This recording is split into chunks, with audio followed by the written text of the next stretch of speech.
want to give people things that they need that they would use anyway, that make their life easier. That's all. A business is solving problems, and that's what I want to do for them, solve a problem.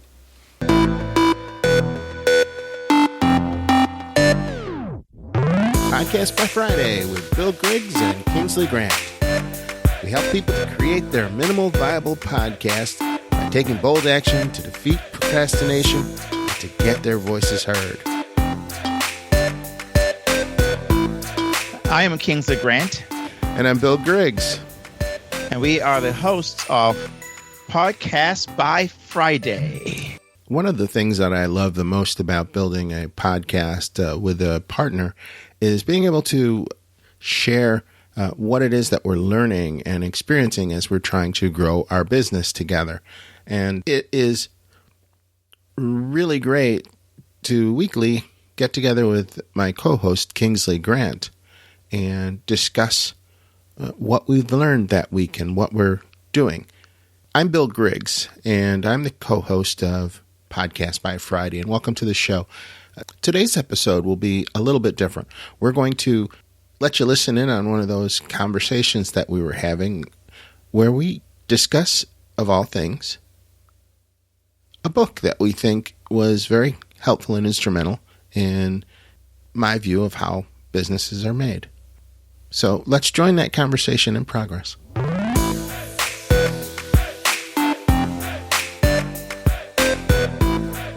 How was your weekend? How was your yesterday? And good. I've been having a semi-productive day yesterday.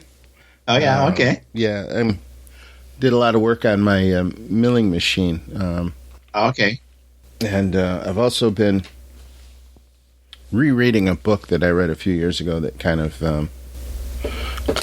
helped me out in a few ways. Is it a physical book or is it e-book? It's a physical book. I don't know if you've ever heard of this this woman. She writes a good book. It's Laurel Langemeier. I've heard of her. I've never read her book. I've heard of her. Yeah, she's got. Laurel Langemeier. Yeah. This is. I don't know which of the in her sequence. This is the Cash Machine for Life book. So it's The Millionaire's Maker's Guide to Creating a Cash Machine for Life is the complete title. But essentially what she does is she was one of the first people that I ever heard of that explained in detail the model of using skills you already have to create a business that generates income. But the difference in what her approach is this isn't your ultimate business.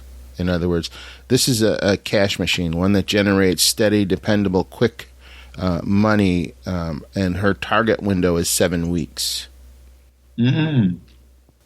So anyway, what she does is you go out and you look at what skills you have, and then you come up with an idea, and then you gather a team, which is, something everyone is always talking about, but we're mostly solopreneurs, so we don't usually get to that step. But you gather a team who has the strengths and things, and off you go. So it's good to read it again because she has a lot of the how in the book versus the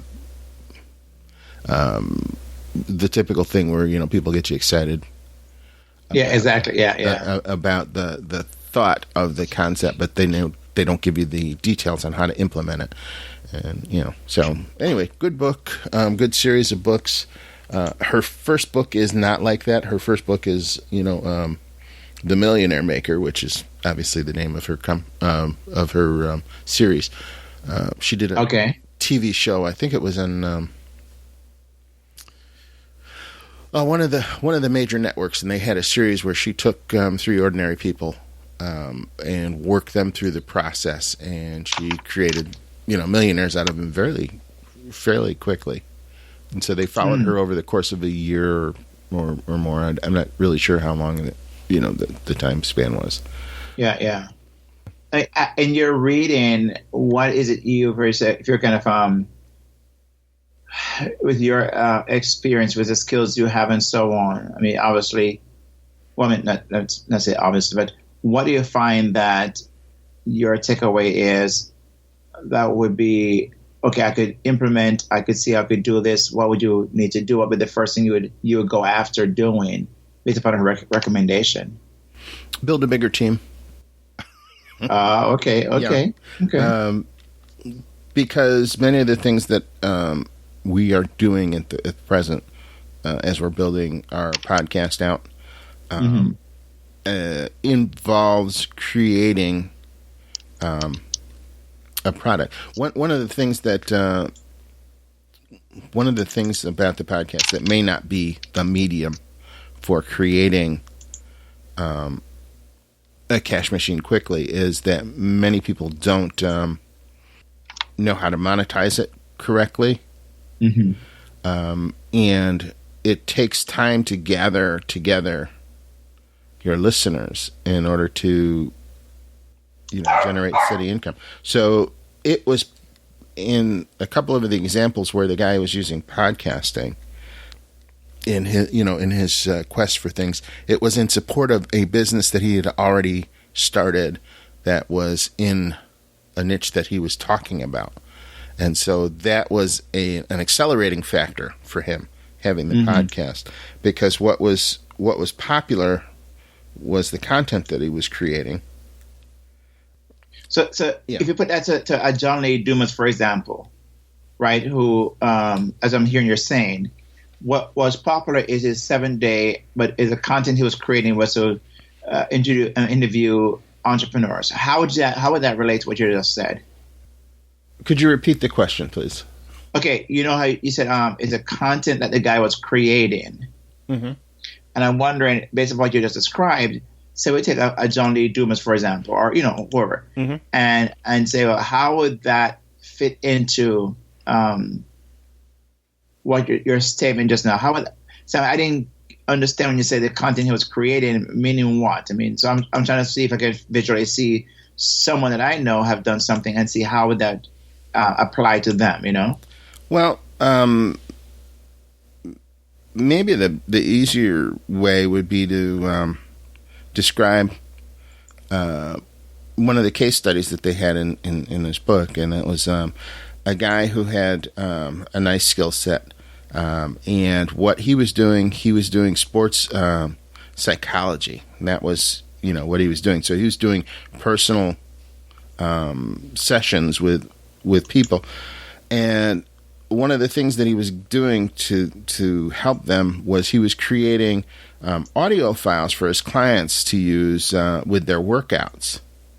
Oh, okay, and each one was tailored to the individual and everything.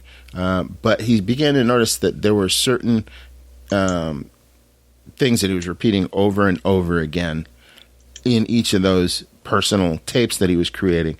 And so what he did was he formed a website, and then he began to refer his clients to that website where they could share the files with each other, and they became very popular as podcast episodes.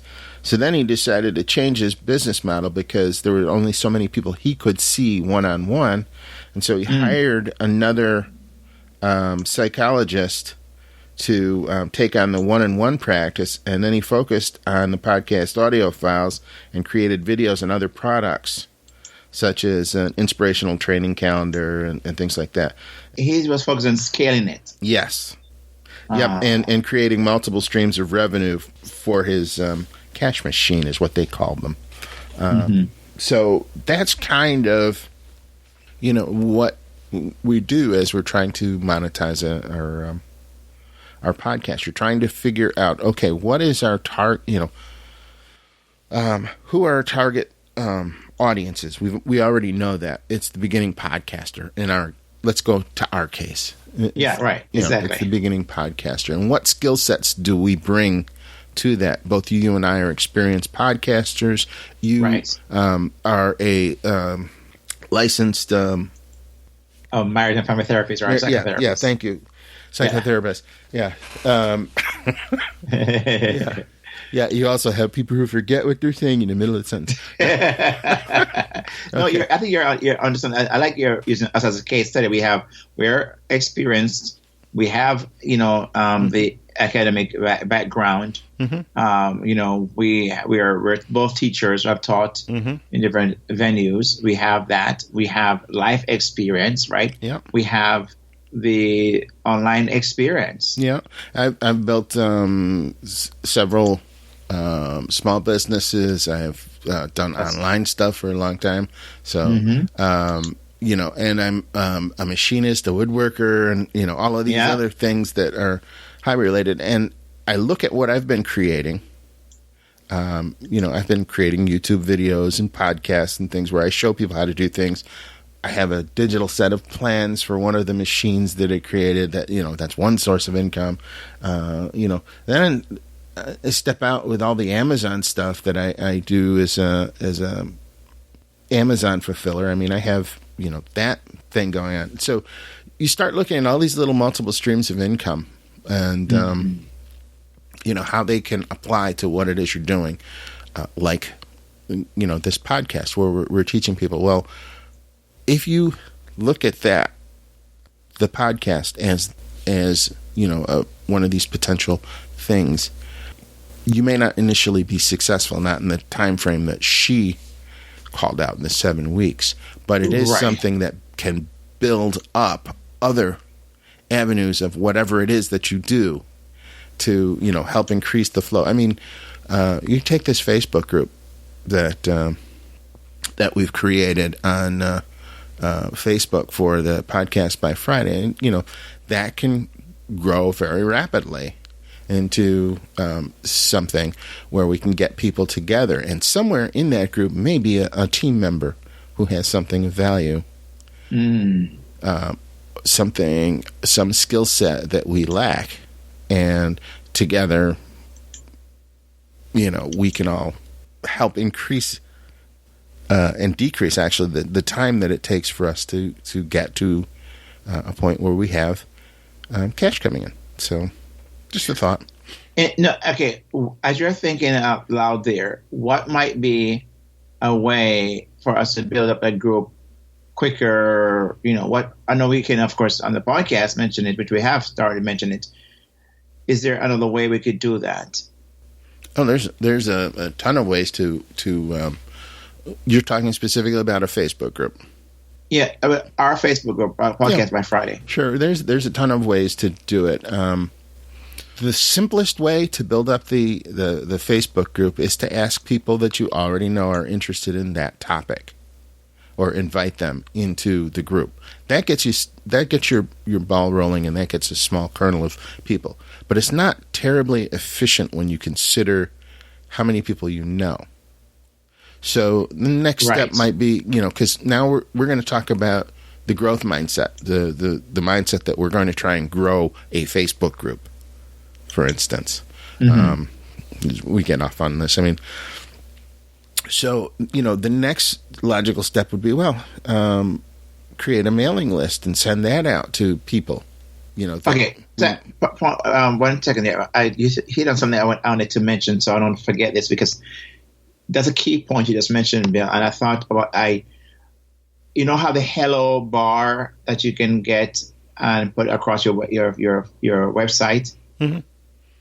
Okay, but of course you can also use easy pop-up, but we need to have something on the site of that kind, and a pop-up or a hello bar or something to begin that very same thing you just mentioned just now, email list. Yeah, currently we have an email list field, but it's at the bottom of the page, and people may not get to the bottom of the page.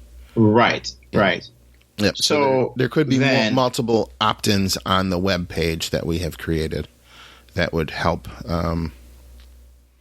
people make the decision sooner. So how can we do that? What might be a way to how can we do that? Well, it's simple.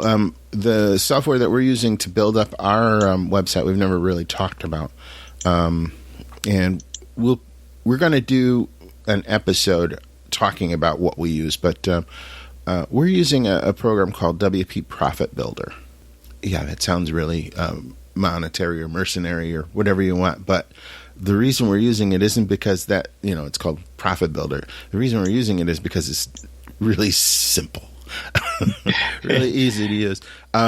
It's a drag and drop software. So I would go into our WordPress site, and WordPress is the format that we're using for the website. We'll get into that a little more, but most of the websites you see out there nowadays are WordPress sites because it's blogging built into it.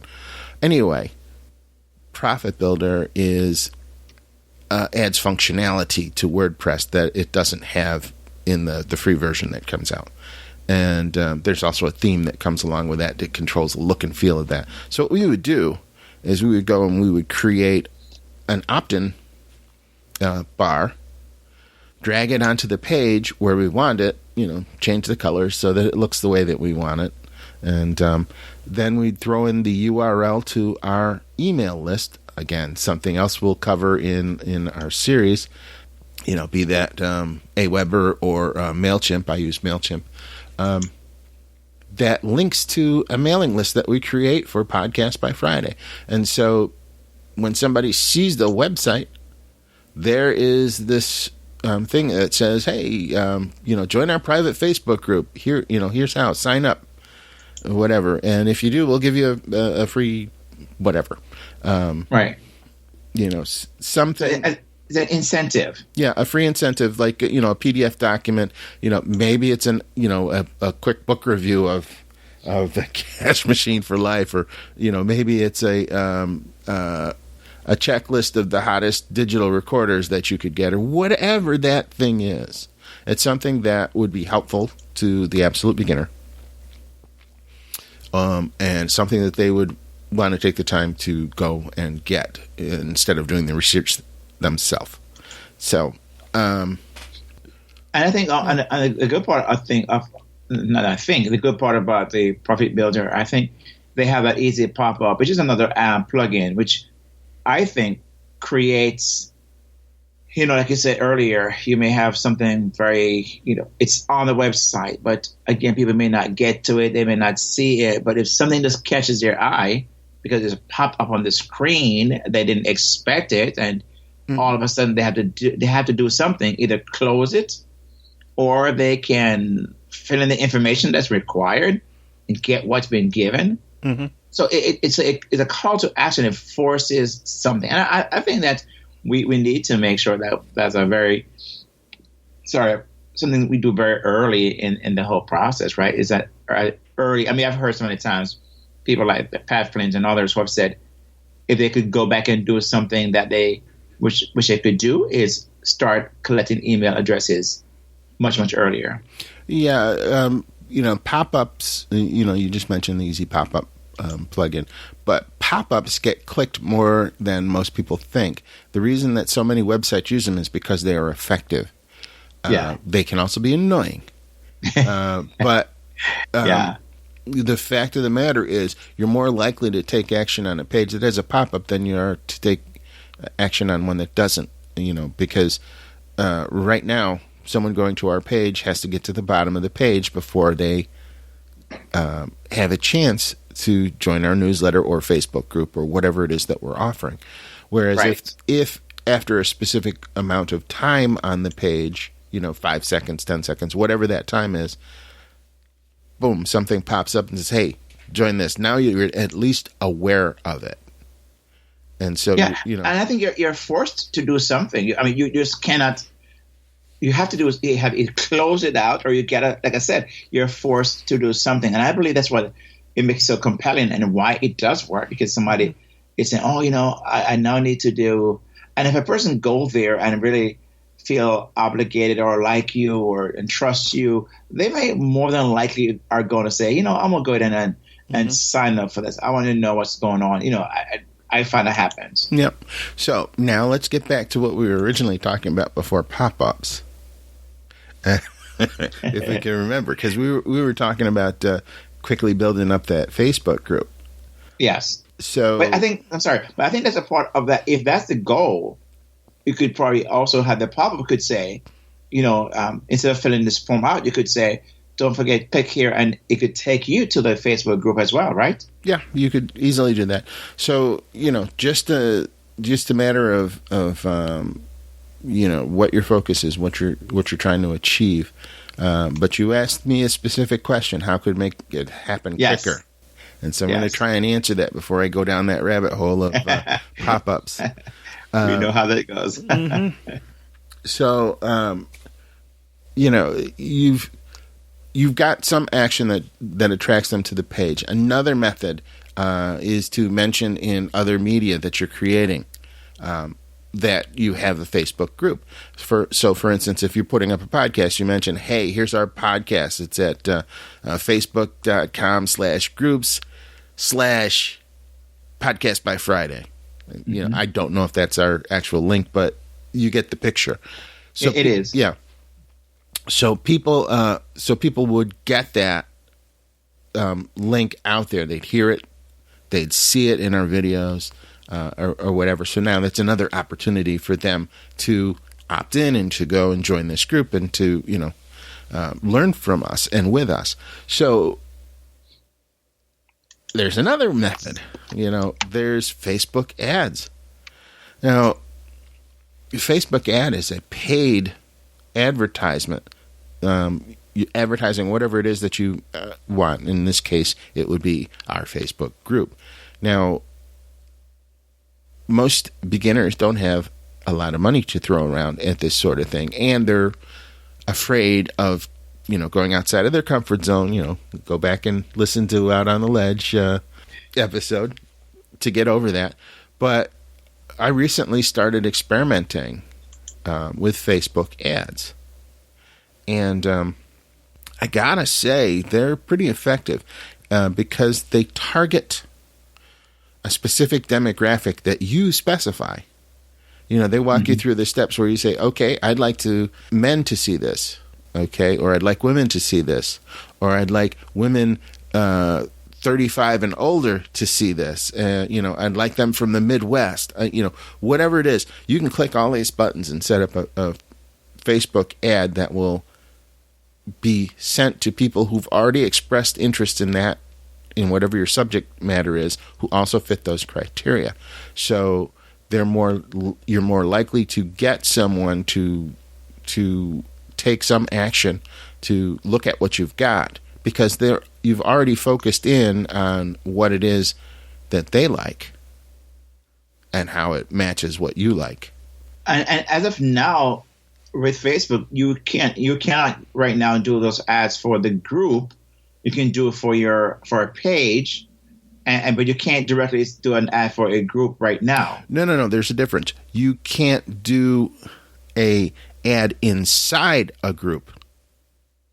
Okay. But you can do an ad advertising a group.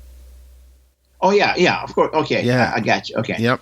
So you can't sell direct, or you can't advertise directly to the people who are already in your group. Okay, that's good. All right. So, but realistically, if they're already in your group, just make a post about what it is that you're trying to accomplish. No need to pay, because they're already in your group. Why would you want to, throw additional money at people you already have, unless it's to upsell them something? No, we're talking about growth in this example. So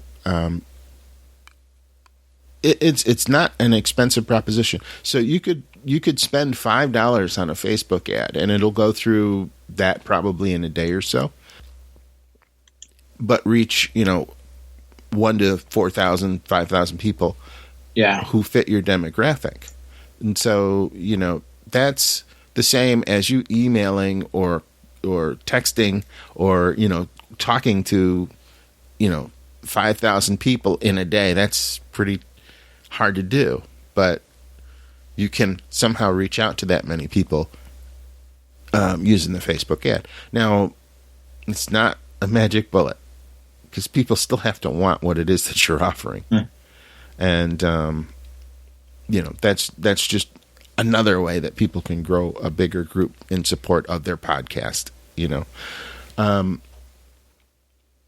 But I found the most effective way to grow your group was? No, I think that that is one of the things you're describing. But I also believe, in addition to that, right, you could possibly use social media and other social media platforms, for example, Twitter or LinkedIn, and drive those people there. I never told them what the most effective method was. Oh, okay. So you're still holding that off, or are you going to tell them what it is? Yeah, that's the break where we had the message from our sponsor. While they're saying, "Hey, wait, he was about to tell us what the most effective way on Facebook was." But Kingsley wants to talk about social media. Okay, we can do that. Or would you rather tell them later? Jump right back in. We can tell them later. No. I mean, but if just like put up on this, your clip, and just jump right to the most effective method. All right, most effective method I found to grow your. Wait.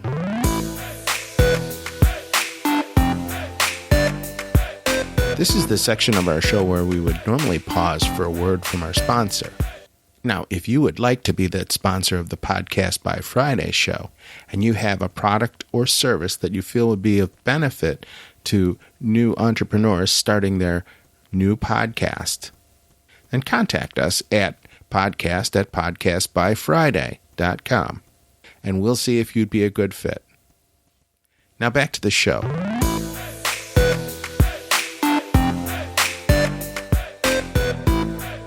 So the most effective method I've found to grow your Facebook group has been through your members.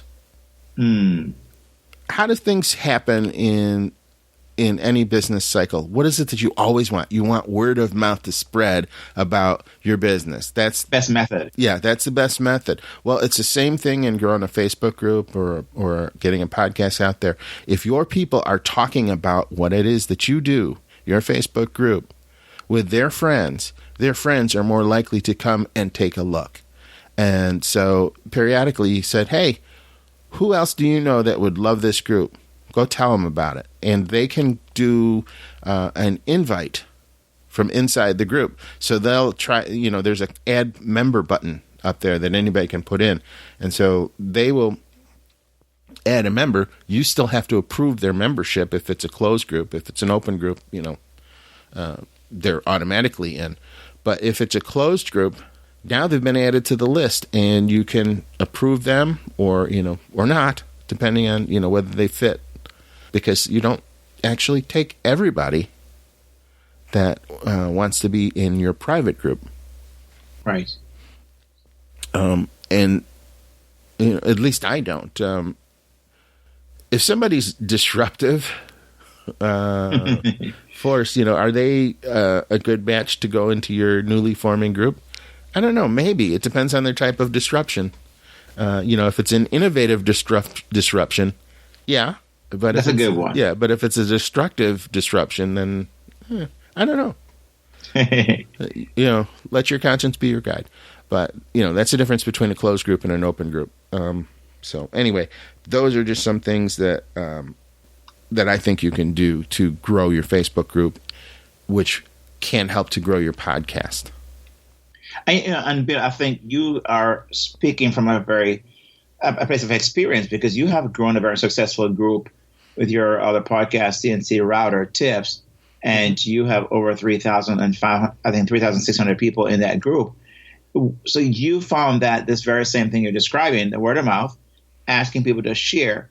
But was it because of the sense of your group was so focused, like a laser on CNC, and it's just a niche down idea, why that may have been so, in addition to what you just mentioned just now? Because I find some people struggle to do a group or grow a group because people are so busy and they're in so many different groups. So I wonder what might be an additional tip or idea you can describe as to the success of your group. Yeah, my group is the hashtag CNC Router Tips group on Facebook. If you go to the actual URL is facebook.com/groups/CNC Router Tips. Okay. But that group has grown fairly rapidly. It is a closed group. when we went to Podcast Movement 2015, so that's a little over a year ago when we record this. That was in was it July or August? Yeah, it was in July. Yeah, it was in the end of July, the beginning of August of 2015. At that point, my group had grown to about 1,000 members, okay, at that point. So in a time frame from December to August, my group had gained 1,000 members, because that's, when I started it. When we came back to Podcast Movement 2016, which we just attended, I had just broken 3,000 members, and right now I'm at 3,700, and it is early September. So, the group growth has been fairly rapid when you consider it. It's about 10 to 20 people a day or so, maybe. I think that's about right. So I think that my group has been successful because it is so niche. We are just talking about one type of machinery and, focused on how these people are using it to grow businesses. That's the focus, and, how they're getting up and running fast, and, what to make. This information really filled a void in the CNC community, because this technology has been around for a long time, but it was until recently so expensive that the average person couldn't afford to own one. And, now, thanks to growths in other technologies, it has become more affordable. And, when you throw in China producing very inexpensive machines and shipping them over here, it becomes less and less of a proposition. So if somebody wanted to get into manufacturing of things, or, making their own widgets instead of sending them out to a factory in China to be made, they can do that now. And so, woodworkers and metalworkers flocked to this, and I gave away my best stuff for free. Inside the group. Mm-hmm. Inside the group. So that might be another incentive that happens within the group. So it's word of mouth incentives like that, right? And is niching down the incentives, the word of mouth, I hear so far are three important parts of the dynamic of growing a group. Yep. You just mentioned. Yep. But if you're doing all of this without any thought towards increasing the capital in your business, then, really you have a hobby, and a very time-consuming one. If you look at it from the aspect of, okay, I have this group of people now, what do they need that I can supply? In my case, it was software. Everybody needed software to run their machine, so I became a software dealer. And I also make hardware, which is, a physical device that they can buy. And over time, as I take this next step that was suggested in this book and build out a team, there are other projects that I have in mind that I would like to do. And I don't sell them directly, but I tell people that they're available, and if so, go and check out this website if that's something you're interested in. And they don't mind.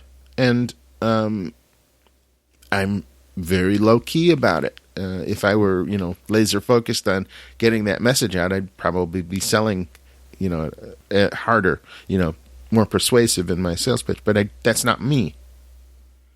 That's not me. I want to give people things that they need that they would use anyway, that make their life easier. That's all. A business is solving problems, and that's what I want to do for them, solve a problem. So within the group, that's basically, again, one of the attractive piece is that you're solving the problem for people who are using CNC router or any kind of with woodworking, and mm-hmm. But you're simply saying. But I think what you're doing is bringing an aspect to that space that may have not been there. So, it's not an overcrowded market where somebody is doing online and taking your offline online. Yeah, and you're able to do that in a very skillful way and at the right time. So, I think not everybody can do that, especially if they're in a crowded space.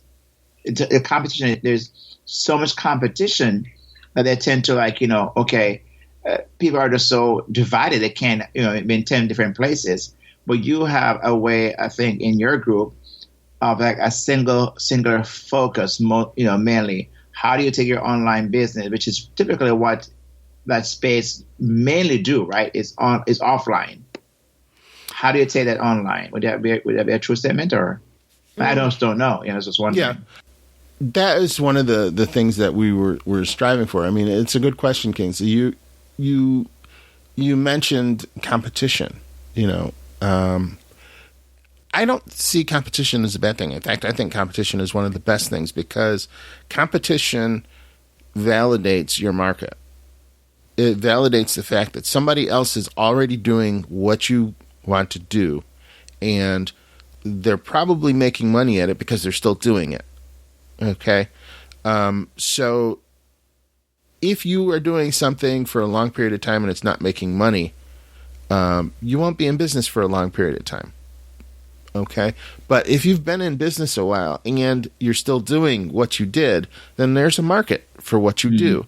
So to me, the competition is, a signal. Okay, I can do this, but how can I do it? I got to do it differently or better or faster or whatever. Getting back to my people, the CNC router people, many of them are woodworkers. They're working out of the garage and they make, they're the guys that sell the chess sets and the little wooden cars that you see, or the picnic tables that fold up into chairs. That's the kind of guy that was doing my stuff. What the CNC offered them was the ability to do more intricate work, and it also offered them the ability to repeat their work. So instead of doing one-off, they might be able to do a batch of 20 or something, or 100 or whatever that number is. So when you combine those two things, the ability to create the product, there was a skills gap in this particular market, and that's what you always want to look for when you're looking at your business. What gap does it fill? So at the time I started this group, a typical CNC router table might have cost someone. Now, let's go back to the time when I started in CNC. You couldn't get a machine for less than $50,000. But just like the microwave was expensive when it first came out, CNC router is less expensive now. So you can get a CNC machine for under $1,000 now. Okay. Wow. Yeah. So I mean, it's really dropped. But typically, when I started, they were spending between $5,000 and $10,000 to get this machine going, and they would get the machine, and then they wouldn't have necessarily the software that could run it.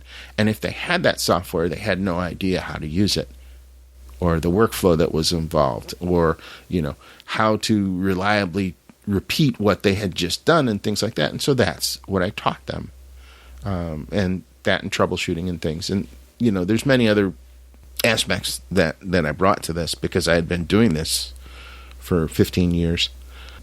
Find a need and fill it. Yeah, I think that's really the main idea. I think I'm coming through, and don't be.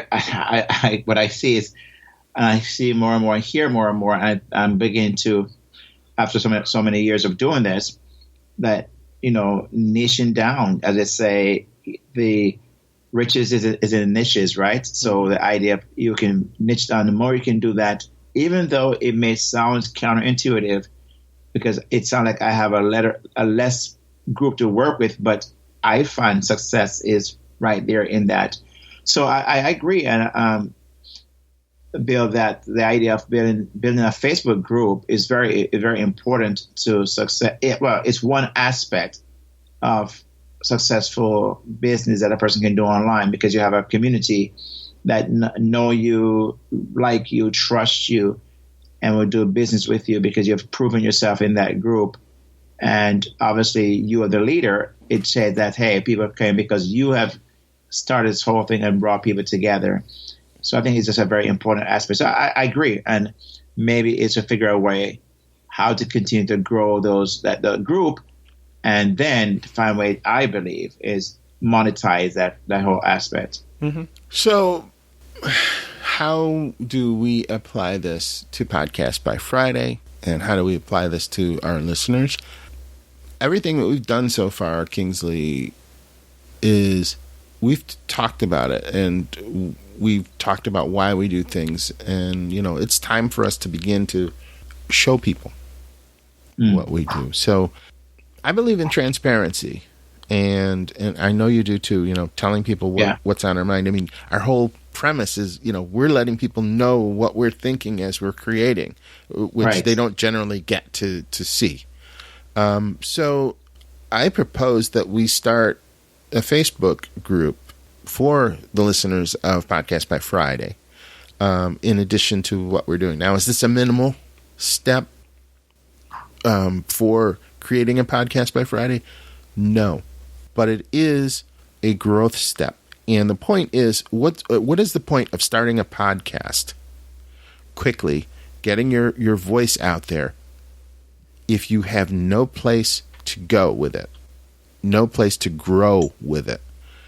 So, this is the ability for those who listen to us to get a little bit of access to us, to tell us what's on their mind, what they need help with, to promote their podcast to each other, whatever that is. We formed a group on Facebook, and if they would like to, come and interact with us, well, we're there. I mean, you're already on. Chances are, if you're listening to this, you've already got a Facebook page. Besides looking at cute cat pictures, what else are you doing? Well, you might want to come over and check on Podcast by Friday and learn something. And I think that's what the call to action right now is, to go to facebook.com/groups/podcast by Friday, and they'll find the group there, or just type it in Facebook. Yep. Search, and you'll find it right there. And also we're going to try and make this a little bit easier. Okay. So that is one way to do it. Another way is to use another product that we have not talked about, but it's free. Pretty Links. And what that does is it takes that long URL that we just described and makes it something that is shorter and easier to remember. So it's a URL shortener. So it's a plugin that you can get for your WordPress blog. Anyway, we're going to create one that says podcastbyfriday.com/FB group. How's that? And if they type that in, that'll get them to our group, as well as typing in the full URL of facebook.com/group/podcast by Friday. Okay. So that would work. And or you could, okay, we're just kind of thinking out loud here as we do this, right? So what about the podcast by Friday.com/groups? Well, that's why I say FB group, Facebook. Okay. Yeah. You could do group. Either way, doesn't matter. You can shorten it as much as you want. Yeah, of course. Yep. I was thinking that sometimes. Yeah, group people is actually shorter. Yeah. Yeah. Okay. Sounds good. Sounds good to me. Let's make it groups instead. Or group. No S. Right, group. Yeah. So anybody wants to do that, they could go podcastbyfriday.com/group. Period. That sounds good to me. I think that's really memorable, and it's very easy to remember. So that, again, is a whole idea for minimal. We're trying to keep in that mindset, and how can we get across things and communicate it as minimally as possible, but also take action in a very minimal way.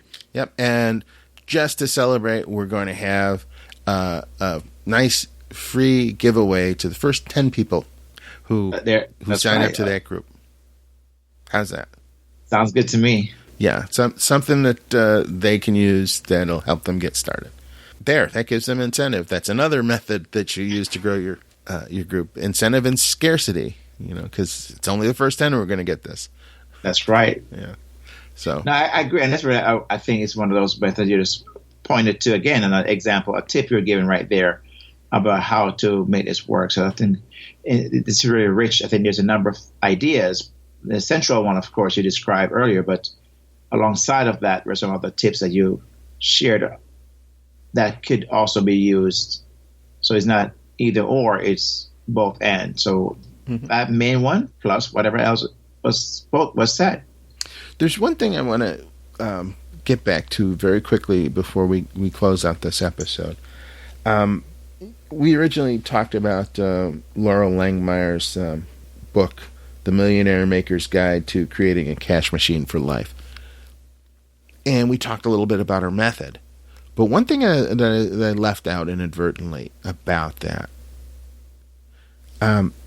you're probably wondering, oh, well, that's great, but I'll never come up with an idea like that. How do I get that? That just doesn't seem like I've got that in me to come up with that. But the one thing that she mentioned in the book that I thought was crucial to generating income quickly and to starting, your business that is successful was modeling an existing business that already did something similar to what you wanted to do. Why reinvent the wheel? So, in the case of that we mentioned earlier with the sports psychology guy, he didn't invent podcasts. He didn't invent putting out videos and tapes. He just found other people who were successful at it, looked at how they did it, and then implemented it. That's the secret. The secret of creating a business that will generate income long term and will generate it in a fairly rapid manner is to model an existing business and implement it your way. And that's, I think, it's really find what works, and then just why. I many times look at myself like, Kingsley, why are you doing this? Why are you doing this? It's already been done. Why not just go? I find myself sometimes doing the very same thing you describe, trying to reinvent the wheel, and it takes me forever and just slow everything down. And sometimes maybe it's pride. I want to say, oh, I did this. But there's nothing new under the sun. So what's a big deal, Mm-hmm. Yep.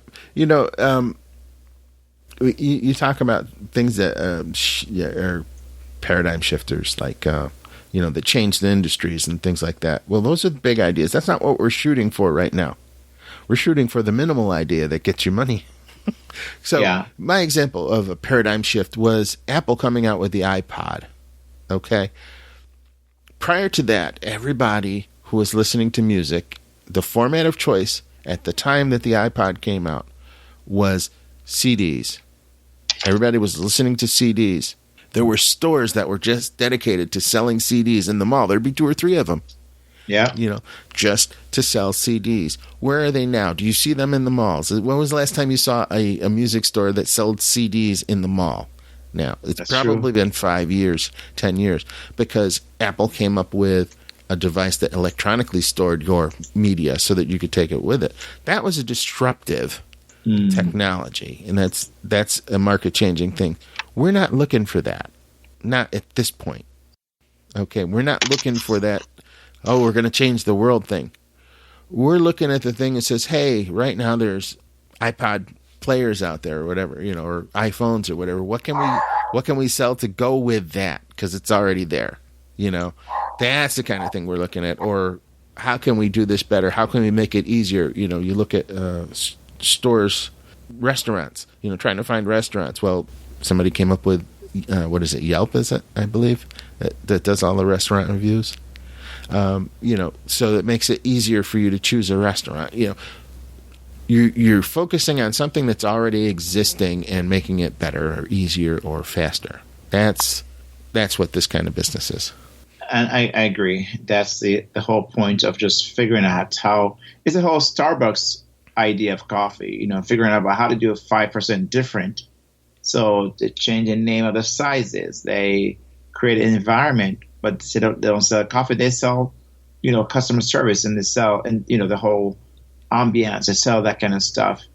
Mm-hmm. That's what I'm hearing you say is, how can you do that differently? So, yeah. Yep. But, again, focusing on just the minimal thing. maybe it's not to start a Starbucks, but it's to start a company that sells Starbucks cups. There you go. Or, yeah. Or sells cups in general. Whatever that is, you're niching down. And that's why I think earlier it's so critical, because I find we can get so drawn away and want to reach everybody and do everything, and then we just don't do it. Doesn't have the return on the investment. I mean, I know for me, I see that sometimes if it's not, getting the same results over and over again, we keep on doing the very same thing.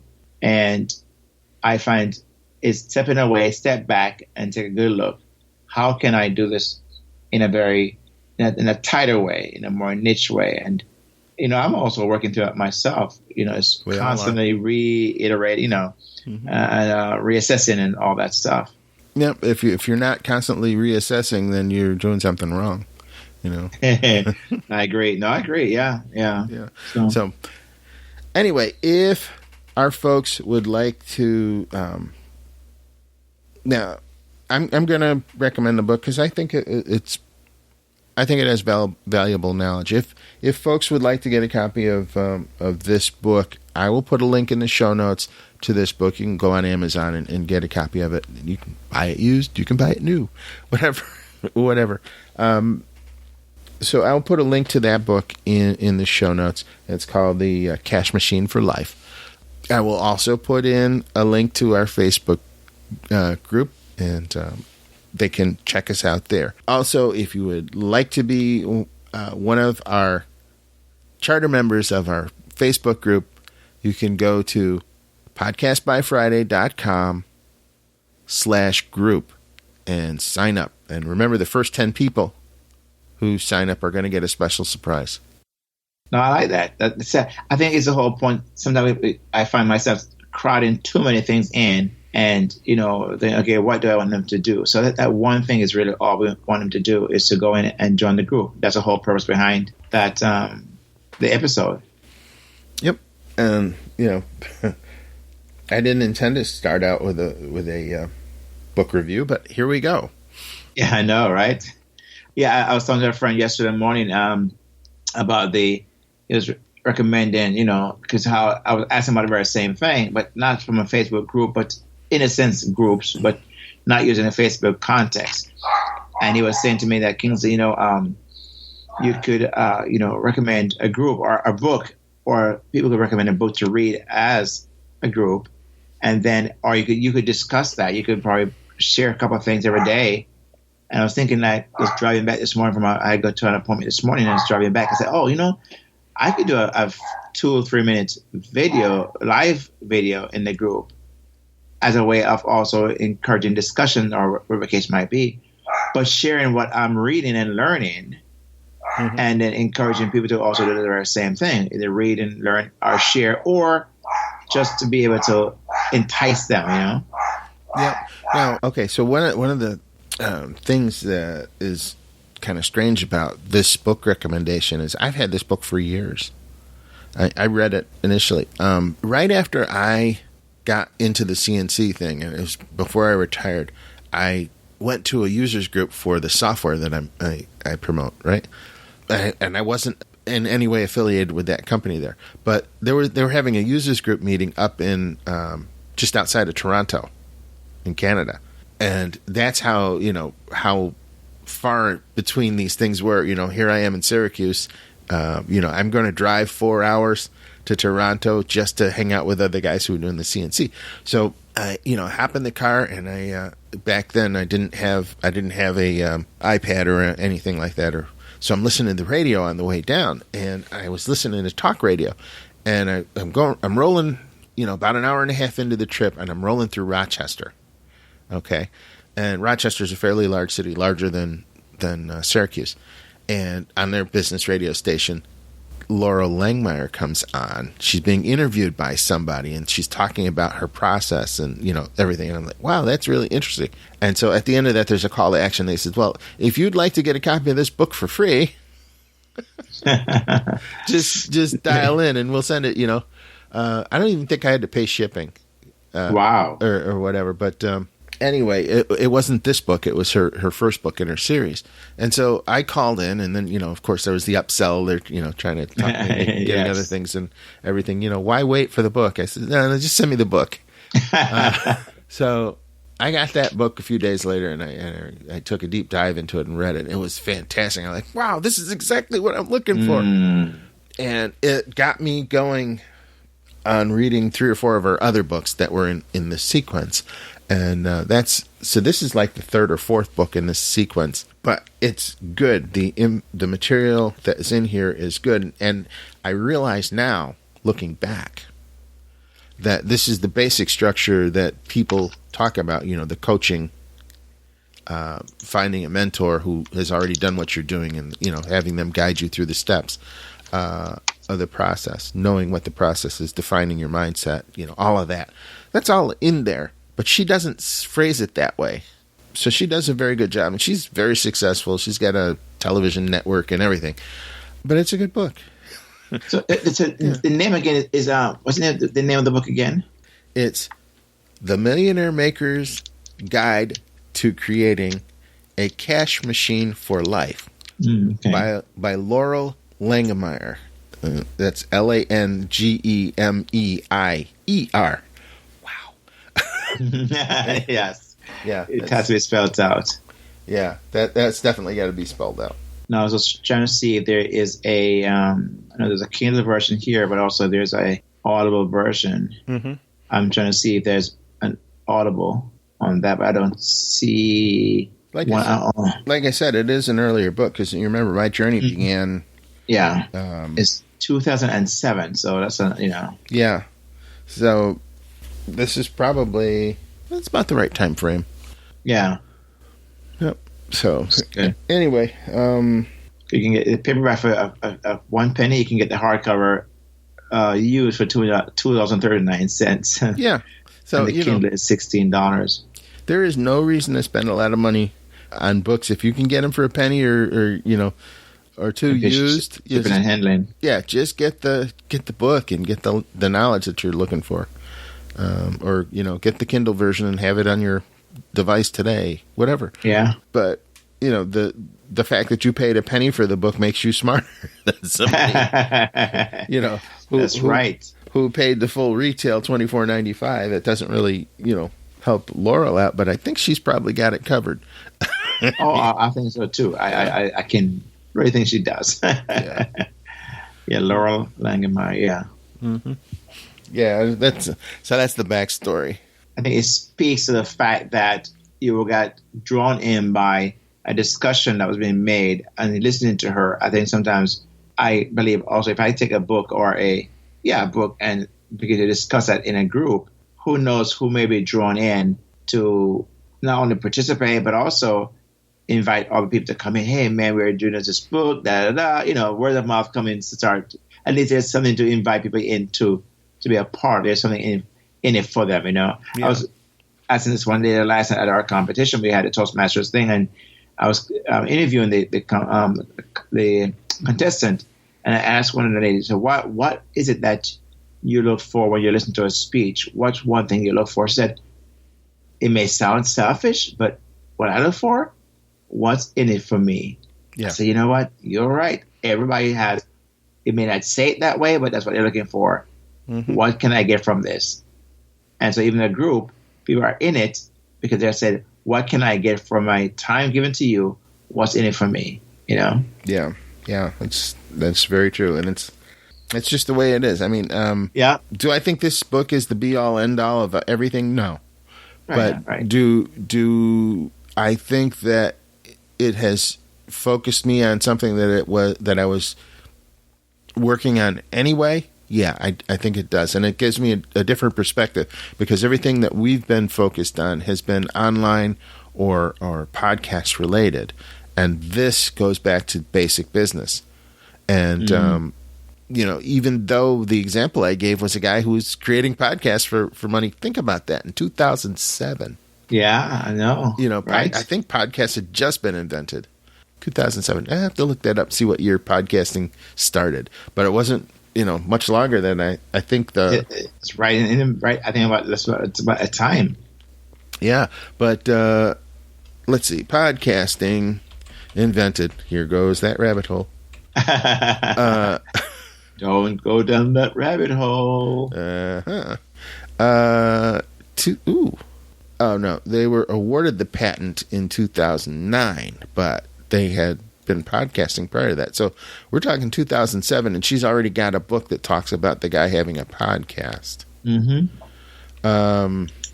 Audio blogging started back in the 80s, but the podcast, or the iPod came out in 2004. So, yeah. Interesting. Yeah. So we're right. And, this would have been new technology she was talking about for this guy. So, yeah. Just beginning to the budding technology. Mm-hmm. I'd like to, she doesn't use his real name, but if she had, I would love to go back and to go and see if we could find out that guy and, what he's doing now. Is he still doing it where, still making money off of the stuff that he created in 2007? That would be fun. That's true, yeah. But also another rabbit hole. So let's not go there. Yeah. Podcast by Friday. Take bold action to create your minimal viable podcast today. Check out new episodes at podcastbyfriday.com or on iTunes or Spreaker.